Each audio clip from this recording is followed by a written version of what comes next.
Imagine standing at the crossroads of faith, clutching a powerful ancient manuscript that holds secrets feared by the forces of darkness. What if I told you that within the verses of Psalm 91 lies a hidden spiritual code, a divine shield so potent that even demons tremble at its whisper? This isn't just poetry, it's a battle cry for your spirit. So why should you care? Because understanding this spiritual armor can transform your life and protect you from unseen dangers.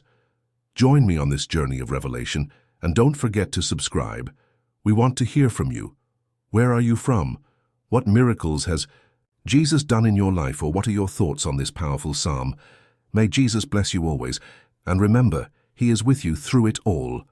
Psalm 91 is a compelling testament to divine protection, often described as the soldier's psalm for its influence and safeguarding presence throughout history. It is said to offer refuge and deliverance to those who truly seek it. At the core of its power lie the words of Psalm 91:1-2, verses that summon the faithful into the shelter of the Almighty. This passage begins with the profound declaration of dwelling in the secret place of the Most High, invoking imagery of closeness and security under divine wings. As we dwell on this notion, we realize this intimate connection with the divine is not merely about physical safety, but encompasses an all-encompassing spiritual shelter.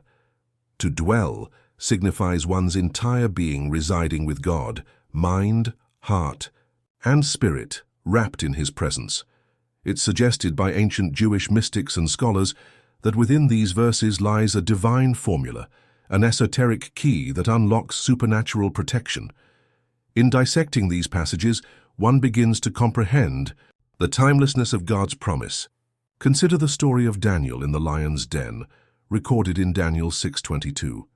Here Daniel found himself enveloped in divine protection amidst what seemed an almost certain demise. Despite facing ferocious beasts, he emerged unscathed, a living testament to faith's power to call upon divine protection. God sent an angel to shut the lions' mouths, illuminating how dwelling in Him repels even the most daunting threats. Similarly, another archetype of divine guardianship can be traced back to the Exodus during the plagues of Egypt. As chronicled in Exodus 12:23, when the angel of death swept through the land, the Israelites who heeded God's instructions and marked their doorposts with lamb's blood were spared. They experienced firsthand the safeguarding grace of God, a visible, tangible shield against dark judgment. This act echoes the sanctity preserved within Psalm 91, where divine protection responds to divine obedience and faith. Psalm 91 resonates profoundly because it speaks not only of physical protection, but also of peace in uncertainty and turmoil. The choice to enter and remain within this divine sanctuary requires faith, a full surrender into God's care that doesn't waver with the world's unrest. This spiritual habitation offers a fortitude unbroken by human trials, reinforcing the significance of cultivating a deep-seated trust in the eternal. Analyzing this psalm further leads to the understanding that this isn't just a relic of ancient times, but a living testament applicable to present-day struggles. The world is replete with fear and uncertainty, yet Psalm 91 promises tranquility to those who embrace its enduring truth. For modern readers, invoking this psalm is akin to soldiers of old, using it as a shield. It calls on the unseen forces of divine protection to envelop us. An interesting observation is how throughout history, Psalm 91 has been used as a protective chant by warriors, missionaries, and countless others facing peril. From World War warriors carrying it as a wartime prayer to missionaries in remote and hostile regions, this psalm has safeguarded countless lives. Throughout its verses, Psalm 91 weaves a tapestry of divine engagements, of angels given charge over us, of everlasting strength imparted to the faithful. The mystery and allure of dwelling in the secret place of the Most High continue to captivate believers. It's essential to view such passages not as distant hopes, but as invitations to experience God's active protective presence today. As we transition into understanding the hidden names of God within Psalm 91, these verses challenge us to explore deeper spiritual significance and the power inherent in the divine names, offering keys to a life interwoven with divine resilience. and supernatural peace.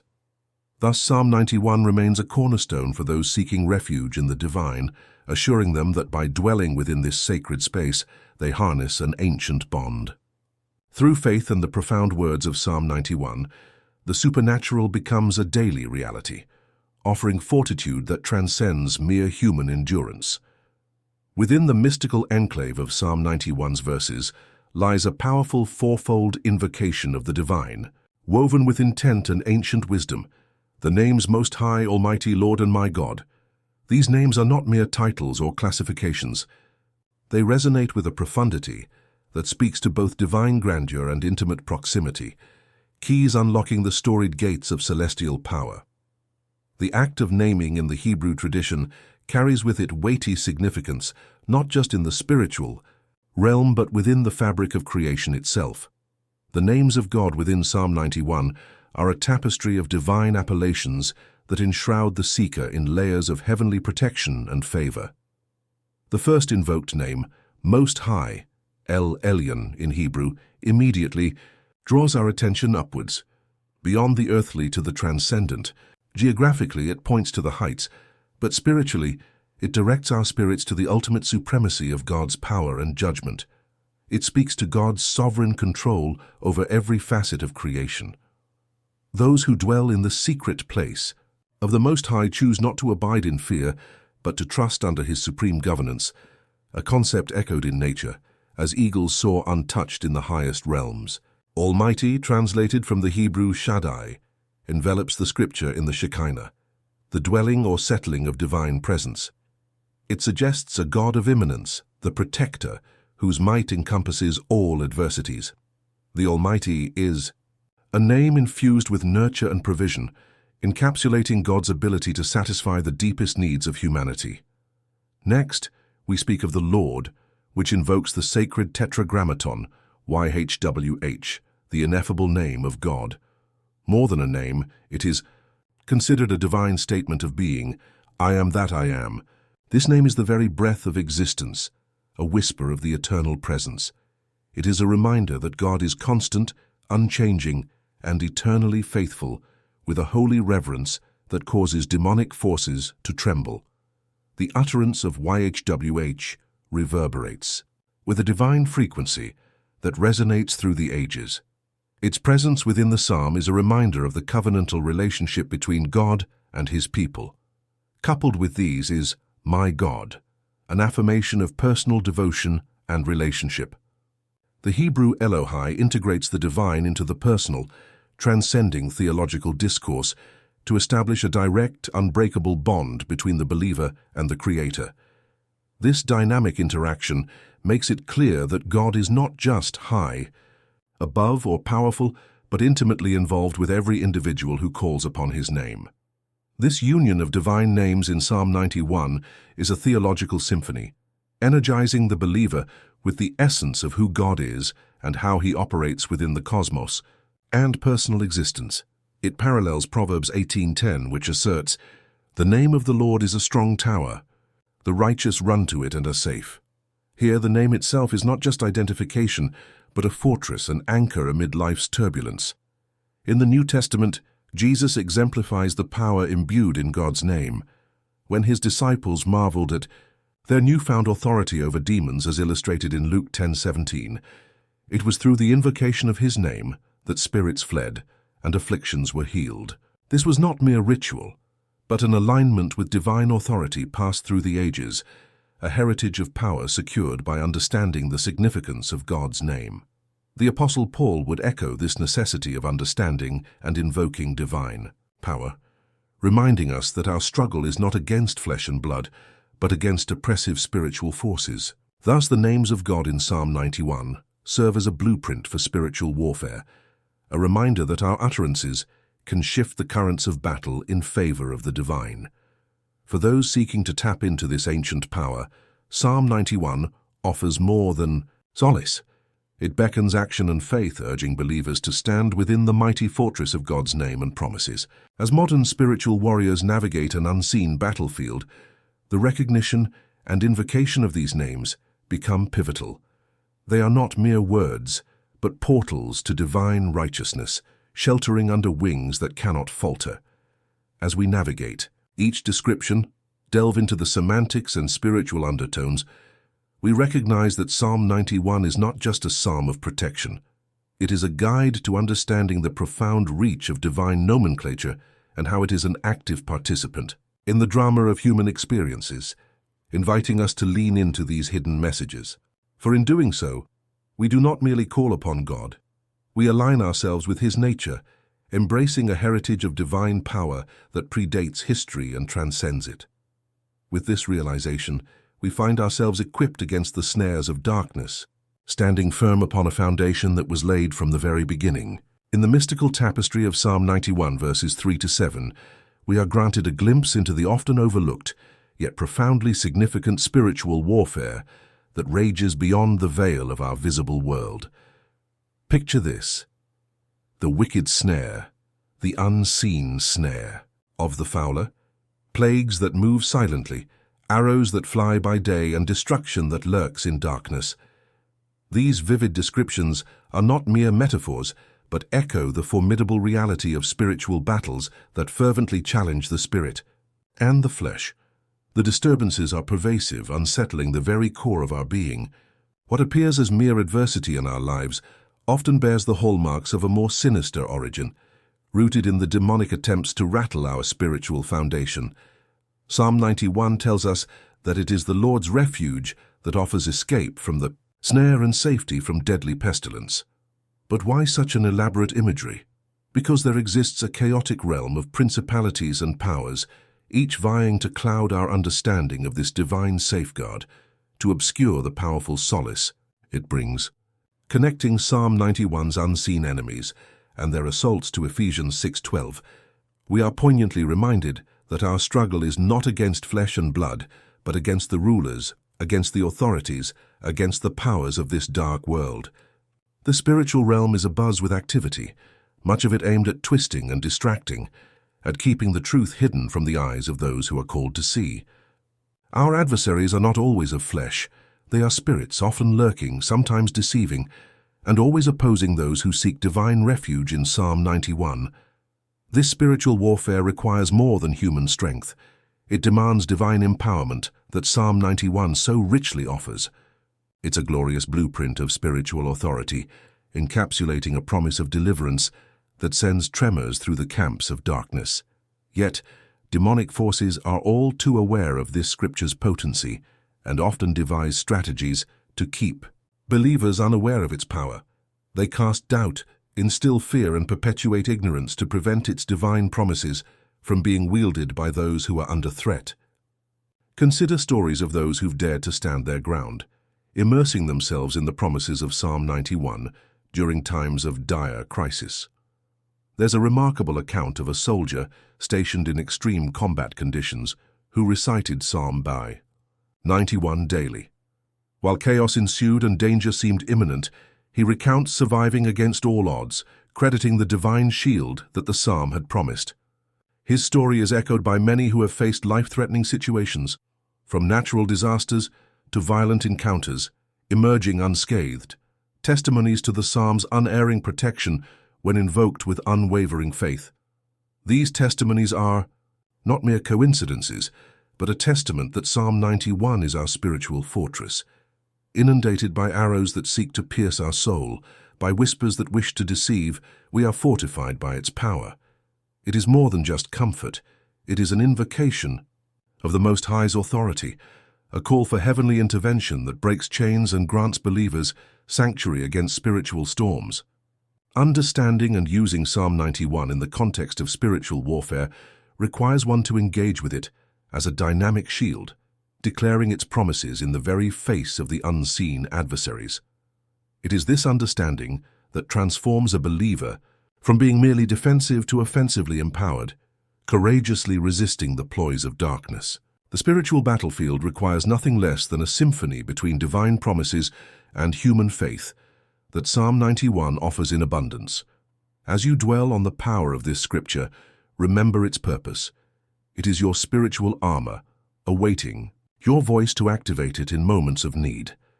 As the psalmist invites you into the secret place of the Most High, stand bold in this refuge, wielding its promises with the knowledge that you are shielded by an authority that no darkness can penetrate. Each verse is a powerful decree, an invocation that renders evil powerless. As you trust, believe that divine deliverance is not just a hope, but a guaranteed assurance etched in the divine realm, ready to manifest in ours.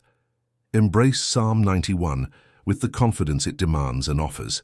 Recognize it for what it truly is, the most potent deterrent against unseen adversaries, the beacon of divine intervention poised to transform every whispered prayer into a powerful shield. It is in this divine relationship that you'll find true sanctuary amidst the spiritual warfare that envelops our world, a refuge so secure that no whisper of the enemy can breach its sanctity. In the unfolding narrative of the spiritual landscape, described in the book of Revelation, Psalm 91 emerges as a profound tapestry intertwining divine protection with prophetic significance. As we navigate the esoteric verses of this sacred psalm, layers of revelation unfold, revealing its role as a spiritual stronghold amid the foreboding shadows of the end times. Psalm 91 serves as a spiritual bulwark, a protective mantle bestowed upon believers as they traverse the turbulent realms described in Revelation. Its significance becomes more profound when viewed through the lens of divine refuge, akin to the sanctuary provided to God's chosen in Revelation 12. Here, the ethereal woman representing Israel, or perhaps the church depending on interpretation, is provided refuge from the dragon's wrath, an allegory of divine provision against malevolent forces.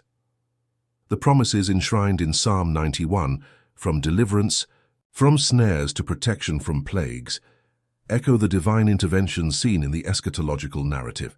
The faithful are portrayed as under God's wings, much like the woman delivered to safety, fleeing into the wilderness where she is nurtured. Each line of Psalm 91 resonates with the same assurance of refuge and safety, a divine shelter, amidst the cosmic storm depicted in Revelation. An intriguing parallel emerges when one considers the mark of divine protection. Ezekiel 9:4 depicts a scene where a mark is placed on the foreheads of those who lament over the abominations committed in Jerusalem. This passage suggests a tangible act of separation and protection of the righteous before impending judgment. In a symphonic echo, Revelation speaks of God's seal upon his servants, ensuring their preservation in times of judgment. Psalm 91, with its protective promises, is like the spiritual mark mentioned in Ezekiel that offers a shield of invulnerability against the oncoming tempest. The promises in Psalm 91 are not mere words but an invocation inviting divine intervention. The metaphorical shield and buckler become literal in their spiritual effectiveness, much like the angelic interventions in both testamentary visions. Just as God's chosen are set apart, marked and protected, invoking Psalm 91 becomes a daily act of faith, a spiritual discipline that invites these divine assurances into the believer's life. In the chaotic tapestry of end-time prophecy, the spiritual landscape is fraught with peril, deceit, calamity, and the rise of forces seeking to sever the faithful from divine grace. Yet the assurance of divine protection offered by Psalm 91 stands as a counterbalance to the forces of darkness. It beckons believers to arm themselves, not with worldly might, but with spiritual conviction, echoing Paul's exhortation to don the armor of God. In the face of spiritual adversity, applying Psalm 91 daily as a prayerful invocation fashions a kind of spiritual armor. It calls for an active engagement with the promises of God, transforming them into lived realities. Much like the ancient prophets who called upon God's promises in times of trial, the believer today must weave Psalm 91 into the fabric of daily living, a constant affirmation of trust in divine providence. This active faith transforms the believer into a spiritual warrior, one who walks beneath the shadow of the Almighty, impervious to the storm. Embracing the promises of deliverance, protection, and divine favor, as detailed in Psalm 91, allows the believer to stand firm against the spiritual adversaries described in Revelation. It shapes a reality where faith is not only professed, but lived, fortifying the soul against the principalities and powers that seek its downfall. The call to engage with Psalm 91 amidst the narrative of Revelation and Ezekiel is a call to deepen one's faith. It is an invitation to perceive the divine not as a distant deity, but as an ever-present protector. The words of Psalm 91, when wielded in faith, become a living shield, a sanctuary that transcends time, offering refuge against the encroaching shadows of the end times.